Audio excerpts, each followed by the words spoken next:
جی مولانا طارق جمیل صاحب میرے پاس ہیں جو کسی تعارف کے محتاج نہیں ہے، اور سب سے بڑی بات کہ پاکستان میں سپر لیڈ کلاس کے بچوں کی بھی خواہش ہوتی ہے یا ان کے پیرنٹس کی کہ کنگ ایڈورڈ میڈیکل کالج میں جائیں۔ کنگ ایڈورڈ میڈیکل کالج سے تبلیغی جماعت کا سفر، پھر عالم اسلام کے ایک بہت بڑے فلاسفر اور اسلامک اسکالر کا سفر کیسے ہوا، طارق جمیل صاحب سے پوچھتے ہیں۔ جی طارق صاحب، یہ سفر آپ کو کیسے لگا؟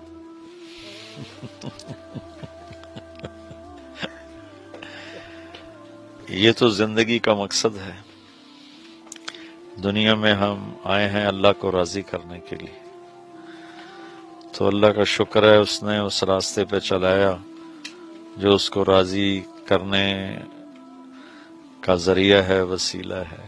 تو میں اس پہ اللہ کا شکر گزار ہوں کہ اس نے مجھے ایک بہت خوبصورت راستہ نصیب فرمایا، اس پہ چلنے کی آج تک ہمت دی، توفیق دی۔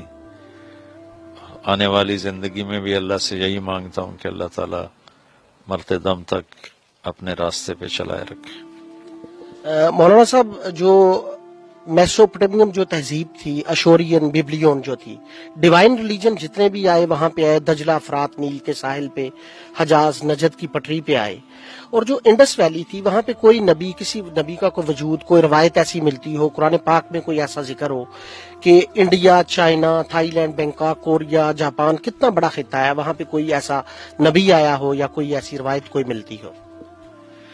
قرآن کی آیت بتلاتی ہے کہ ام من امت الا خلا فیہا نذیر، کہ دنیا میں کوئی قوم ایسی نہیں جس میں نبی نہ آیا ہو۔ لکل امت رسول، ہر امت کے لیے ہم نے رسول کو بھیجا۔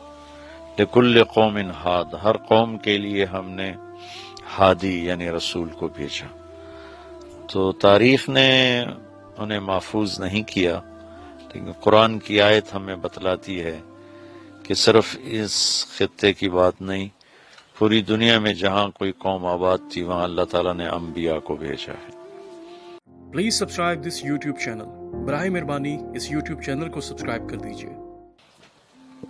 مولانا صاحب، جو لبرل مسلم ہیں ان کا کہنا یہ ہے کہ اللہ کا بھیجا ہوا کلام چینج نہیں ہو سکتا، بدلا نہیں جا سکتا، تو توریت، زبور یا انجیل کے بارے میں جو ہمارے مولانا اکثر کہتے ہیں وہ چینج ہو گئی ہیں، قرآن پاک کے علاوہ کوئی بھی کتاب اپنی اصلی حالت میں نہیں ہے، آپ کیا کہیں گے؟ اس کو تو ہمارے علماء نہیں کہتے، قرآن کہتا ہے یحرفون الکلم عن مواضعہ۔ خود قرآن کہہ رہا ہے کہ انہوں نے اپنی کتابوں کو تبدیل کر دیا۔ اس میں تو یہ کسی عالم کی بات نہیں، یہ قرآن کی بات کہ اللہ تعالیٰ فرما رہا ہے کہ انہوں نے اپنی کتابوں کو تبدیل کیا، اور کیا بھی ان کے علماء نے تبدیل کیا۔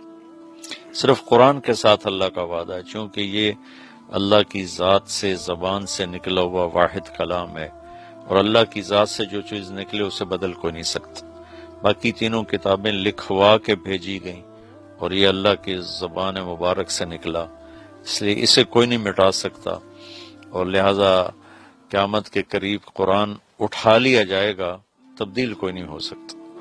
مولانا صاحب، آپ کے اکثر بیانات کے اندر کسی طائف کا ذکر، کسی اداکارہ کا، کسی سیلیبریٹی کا ہوتا ہے۔ آپ کا بہت ہی خوبصورت ایک میسج تھا کہ نفرت جو ہے وہ جرم سے کی جائے، انسان سے نہیں، جو کہ بہت ہی وائرل ہے لبرل لوگوں کے اندر بھی، اور بڑا خوبصورت میسج تھا۔ کیا موٹیویشن آپ کو کیا ملتا ہے ان لوگوں کا ذکر کر کے اپنے بیانات کے اندر؟ بہت سی بے دینی دیندار لوگ پھیلا رہے ہیں، بہت سی بے دینی دیندار لوگ پھیلا رہے ہیں کہ احساس برتری کا شکار ہو کر جو لوگ دین سے دور ہیں ان سے نفرت کرتے ہیں، ان کو حقیر سمجھتے ہیں، ان کو بہت چھوٹا سمجھتے ہیں۔ اور میرے نبی کی تعلیم ہے کہ گناہ سے نفرت ہے، گناہگار سے نہیں۔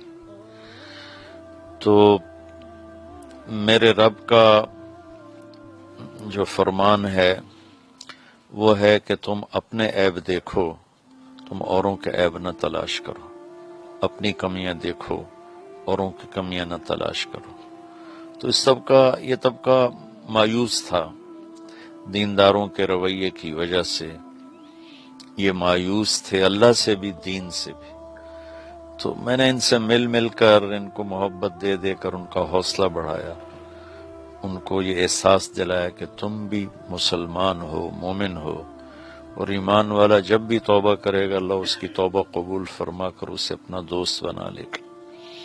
تو اس چیز نے ان کے اندر ایک ہمت پیدا کی۔ مجھے کئی دفعہ خواتین نے کہا کہ ہمیں بھی اب جنت کی امید لگ گئی ہے، کئی نوجوانوں نے کہا کہ ہمیں بھی بخشش کی امید لگ گئی ہے، ہم تو لوگوں کی باتیں سن کر نا امید تھے کہ ہمارے لیے تو جنت ہے ہی نہیں، ہمارے لیے تو دوزخ ہی دوزخ، لیکن آپ نے ہمیں امید دلائی، ہمارا حوصلہ بڑھایا، تو ہمارے اندر بھی اللہ سے محبت پیدا کرنے کا جذبہ پیدا ہو گیا۔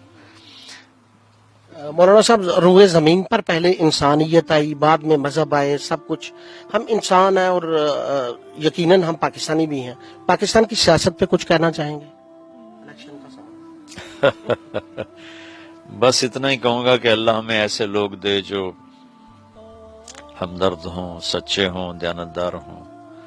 ہمیں اللہ تعالیٰ بددیانت لوگوں سے بچائے۔ بس اس سے کے علاوہ میرا کوئی سیاست میدان نہیں کہ میں اس کے بارے میں کوئی رائے دوں۔ البتہ اتنی ضرور اللہ سے مسلسل دعا مانگ رہا ہوں کہ یا اللہ تو ہمیں دیانتدار، نیک، سمجھدار لوگ عطا فرما۔ صرف نیک ہونا کافی نہیں، سمجھدار ہونا بھی ضروری ہے۔ مولانا صاحب، آخری سوال، قرآن پاک کے کوئی ایسا ریفرنس جس میں امام مہدی کا ذکر ملتا ہو یا امام مہدی کا کوئی ذکر قرآن پاک میں آیا ہو، اس قرآن پاک کے ریفرنس سے کوئی ہے ایسا؟ حدیث پاک میں ہے، قرآن میں نہیں ہے۔ حدیث پاک میں ہے، صحیح حدیثیں ہیں، مسلم شریف کا پورا باب ہے امام کے مہدی کے آنے کا، قرآن میں نہیں ہے۔ To receive further informative videos, please subscribe the YouTube channel.